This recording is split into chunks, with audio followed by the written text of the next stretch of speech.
First up, an international operation busted right here in our backyard. Polk County Sheriff Grady Judd calls it the biggest wiretap drug bust in the county's history. 85 people are now in jail, and investigators say millions of dollars worth of dangerous drugs are now off the streets. 10 Tampa Bay's Eric Glasper explains why wiretaps, they're not often used, but in this case, the sheriff says it was necessary.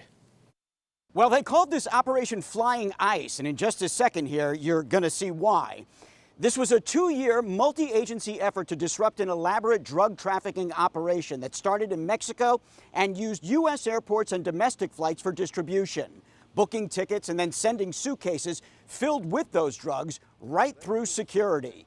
Eventually, they say it was distributed throughout Central Florida. Investigators say a crime group, whom they identified as the Jefferson family, operated out of Winter Haven. In all, they say they've made 85 arrests, confiscated 286 pounds of methamphetamine, marijuana, dozens of guns, and nearly 7 ounces of fentanyl. Okay, Grady, so what does all that mean? It means that 6.8 ounces of fentanyl could have killed up to 96,000 people. Sheriff Grady Judd was highly critical of security operations at Los Angeles International Airport. He says several bags filled with drugs have made it past screeners at LAX undetected. In all, wiretaps were placed on 11 phones to gather enough information to make the arrests.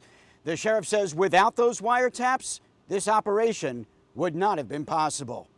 In Winter Haven, Eric Glasser, 10 Tampa Bay. Detectives are also working to charge those arrested in connection with at least 2 overdose deaths.